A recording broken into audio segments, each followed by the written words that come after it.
वंदे मातरम दोस्तों। मैं आज आपके बीच में मैथमेटिक्स की एक इन्फॉर्मेशन लेकर के आया हूँ और उससे जुड़ा हुआ एक सवाल भी मैं आपको बताऊँगा।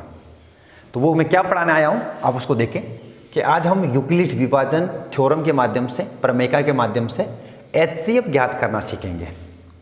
तो आज हम यूक्लिड विभाजन प्रमेय से एचसीएफ कैसे ज्ञात करते हैं वो समझते हैं। तो चलो सबसे पहले अपन ये तो जाने कि यूक्लिड विभाजन प्रमेय क्या होती है। अब आप समझो, मैं सीधी भाषा में आपको बताता हूँ। जैसे मैंने 11 में भाग लगा रहा हूँ, भाग लगाया मैंने 4 का, 2 बार भाग लगा, 4 2 जा 8 लिखा, 4 दूनी 8 लिखे, आंसर आया नीचे शेषफल के रूप में 3। अब और भाग लगूंगा तो दशमलव लगा के आगे बढ़ाना होगा। मैं आगे नहीं बढ़ रहा हूँ, हम यहीं तक रुक जाते हैं और इस आंकड़े से हम यूक्लिड विभाजन थ्योरम को समझने का प्रयास करते हैं। तो समझो क्या, जिसमें भाग लगाया वो होता है भाज्य। तो इसका मतलब आपको भाज्य क्या मिल रहा है? 11। इस सवाल के अंदर जिसका भाग लगाया, जिसमें लगा वो तो भाज्य, और जिसका लगाया वो होता है भाजक। सामान्य भाषा में यूक्लिड विभाजन प्रमेय को हम समझ रहे हैं। तो देखो क्या है, यहां पर भाग लगाने पर यहां जो बचा, ये जो प्राप्त हुआ वो प्राप्त हुआ भागफल, और ये जो बचा वो था शेषफल। ये शेषफल, और ये चीज हम छोटी कक्षाओं से ही जानते हैं। यूक्लिड एक यूनानी गणितज्ञ था, उसने बात बताई, लेकिन ये हम छोटी क्लास से जानते हैं, तीसरी चौथी पांचवी में पढ़ लेते हैं हम लोग कि भाई ये क्या होता है। तो हम क्या जानते हैं, भाज्य बराबर भाजक गुणा भागफल प्लस शेषफल। ये सामान्य शब्दों के अंदर यूक्लिड विभाजन प्रमेय का रूप है। भाज्य 11, भाजक 4, भागफल यहां पे 2 प्लस शेषफल 3। 4 का 2 से गुणा 8, 8 का 3 में जोड़ा तो ये भी 11, ये भी 11, इसका मतलब संयम। तो यूक्लिड विभाजन प्रमेय का वास्तव के अंदर यही है। यहां पर भाज्य कौन मिल रहा है? अगर इसको इस रूप में लिखूं, देखो अब ये समझिए, यहां पर ये एक भाज्य था, बी हमने उसमें भाग लगाया, ए के अंदर वो भाजक था, यहाँ जो प्राप्त हुआ वो क्यू भागफल था, और यहाँ जो बचा वो आर वो शेषफल था। अब इसको इसी रूप में लिखे तो हमारे पास क्या होगा, ये A is equal to B Q plus R. ये क्या होगा जी, A is equal to B Q plus R. ये यूक्लिड विभाजन प्रमेय का कौन सा रूप है? इसको मैथमेटिकली फॉर्म में लिखना हो तो ठीक है, तो इस प्रकार से लिखा जा सकता है, A is equal to B Q plus R. अब आप और देखिए, यहां पर ये जो आर है या तो वो 0 के बराबर है या वो 0 से ज्यादा है। या तो 0 के बराबर, या तो शेषफल 0 मिल जाएगा। 0 नहीं मिला तो 0 से, जैसे यहां पर शेषफल 0 नहीं मिला, 0 से ज्यादा मिल गया। ये कितना भी ज्यादा क्यों नहीं हो, वो हमेशा बी से कम होगा। बी कोण मतलब भाजक, बी मतलब 4 है, यहाँ जो शेषफल प्राप्त होगा ना वो हमेशा इस 4 से कम ही प्राप्त होगा। या तो 3 मिलेगा, 2 मिलेगा, 1 मिलेगा, ऐसा ये जानकारी आपको होनी चाहिए, और हम जानते भी नेचुरली। और यहाँ पर कंडीशन क्या है, ये जो ए है वो ज्यादा है कौन? बी। मतलब भाज्य हमेशा भाजक से ज्यादा होना चाहिए। तो उन्होंने क्या कहा था कि 2 धनात्मक पूर्णांक लें, 2 धनात्मक पूर्णांक लें, ए और बी, 11 और 4 दोनों धनात्मक पूर्णांक है। तो उनमें से अगर ए ज्यादा है, उसमें अगर हम भाग लगाएं तो भागफल और शेषफल मिलेंगे। तो वो जो हमारा भाज्य है वो हमेशा भाजक गुणा भागफल प्लस शेषफल होता है।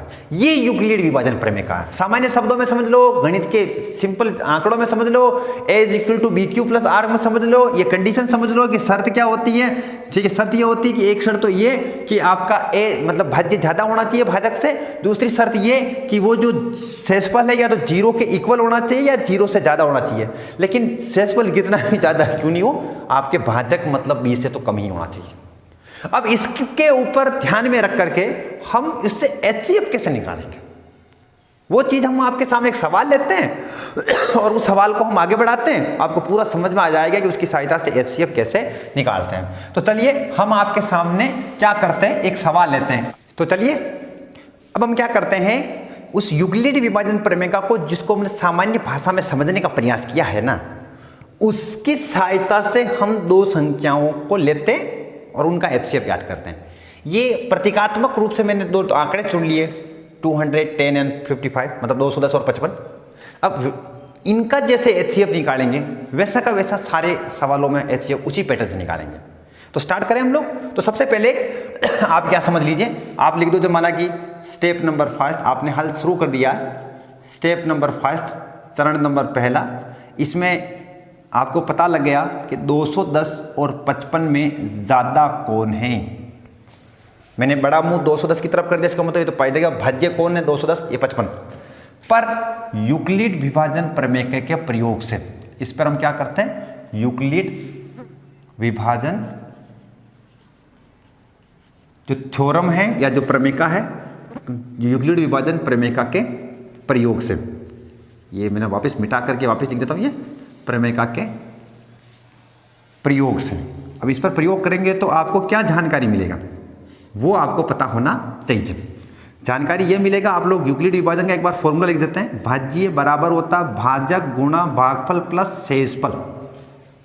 अब आप क्या करिए, ये यहाँ इसी जगह भाग लगाकर देख लो, ये 210 भाग लगाना किसका, 55 का भाग लगाइए, 55 का 4 से गुणा कर देंगे तो 5 चौक 20, मतलब ज़्यादा हो जाएगा, ठीक है, मतलब 5 चौक 20 और 220 ज़्यादा हो जाएगा। तो 55 का भाग लगाया 210 में तो 3 बार लगेगा, 3 बार लगेगा तो क्या आया, 5 3 15, हासिल लगा 1, 5 3 15, 1 16, 165।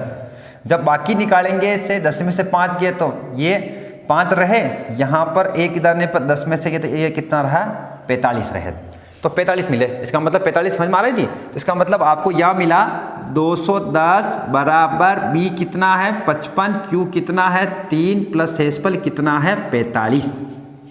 अब हमको यहाँ क्या बोले, सिंपल सा काम है, हमने इसके ऊपर यूक्लिड विभाजन थ्योरम को लगा दिया और ये लगा, यहाँ पर शेषफल 0 नहीं मिल रहा है। अब शेषफल को देखना आप लोग, अब शेषफल कितना मिल रहा है यहाँ पर 45, और ये 45 इस 20 से तो कम ही है ना, तो इसलिए मतलब शेषफल 45 मिला आपको।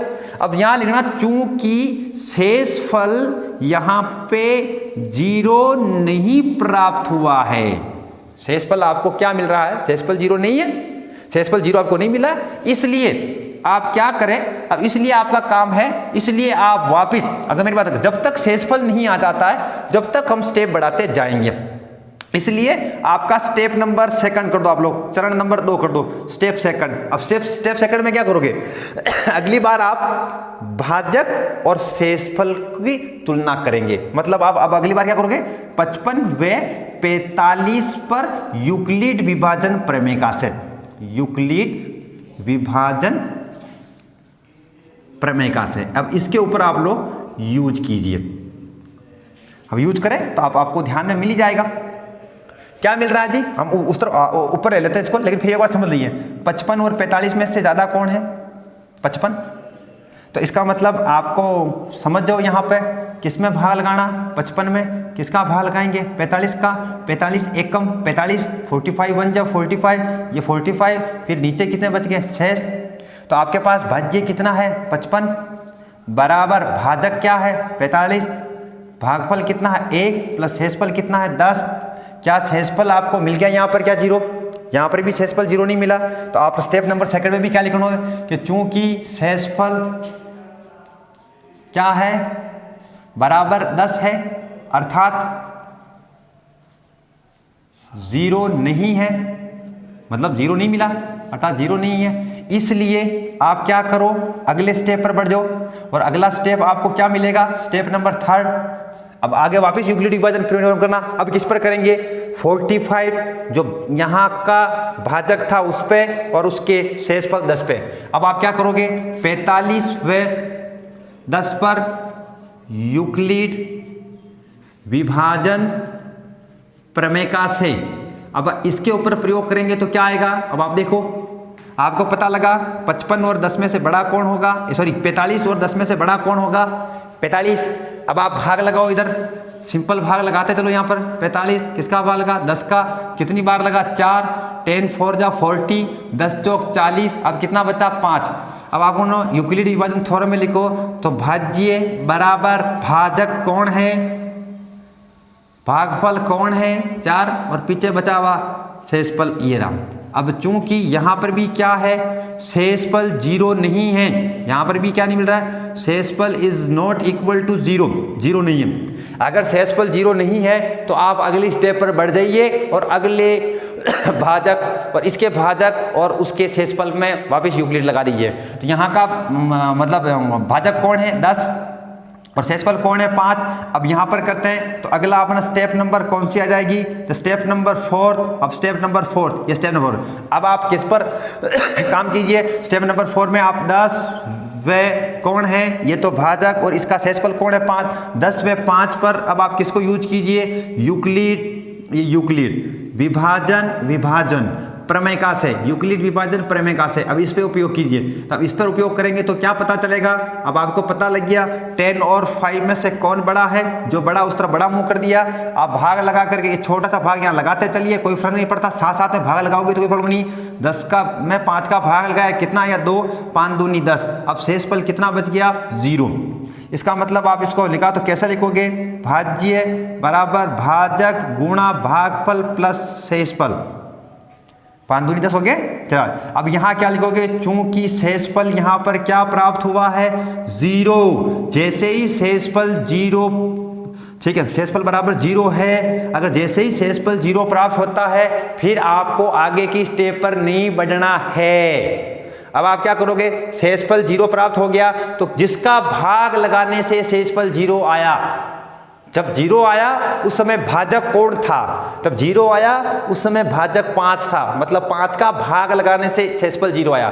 तो जो भाजक होगा और जिसमें भाग लगाने पर 0 प्राप्त हो जाएगा वो हमारे लिए एचसीएफ हो जाएगा। तो अतः आप लिख दो अतः अगर शेषफल 0 आ गया, अतः 210 व 55 का एचसीएफ जो है वो एचसीएफ क्या मिला 5 है। ये आपको आइडिया होना चाहिए। पूरा रिमाइंड करें तो कहाँ से चालू किया, जो सवाल दे रखा था कि 210 और 55 का एचसीएफ ज्ञात कीजिए, हमने 210 और 55 पर यूक्लिड विभाजन का प्रयोग किया। प्रयोग करने पर पता चला वो इस फॉर्म में मिला, 210 मतलब भाज्य भाजक गुणा भागफल में मिल गया, भागफल प्लस शेषफल में मिल गया। तो शेषफल 0 नहीं आया तो फिर उसके भाजक और शेषफल में मैंने यूक्लिड विभाजन दोबारा लगाई, वहां देखा कि यहाँ पर भी शेषफल 0 नहीं आया, शेषफल 0 नहीं आया तो उसके शेषफल और उसके भाजक पर वापस यूक्लिड लगाया, यूक्लिड लगाने पर फिर शेषफल नहीं मिला 0, शेषफल 0 नहीं मिला तो फिर आगे बढ़ा तो वहां पर 5 और ये 10 दोनों को चुना और वापस उस पर यूक्लिड लगाई। अब यूक्लिड लगाई तो इसमें क्या हुआ, 5 का भाग लगाने 10 में 0 आ गया। शेषफल 0 आते ही हमें आगे की स्टेप में नहीं बढ़ना है, इसका मतलब शेषफल 0 आया, जिसका भाग लगाने से शेषफल 0 आया, जैसे 5 का भाग लगाने से शेषफल 0 आया तो वही हमारे लिए क्या हो जाएगा, एचसीएफ हो जाएगा। तो इस 210 और 55 का एचसीएफ क्या हो गया 5।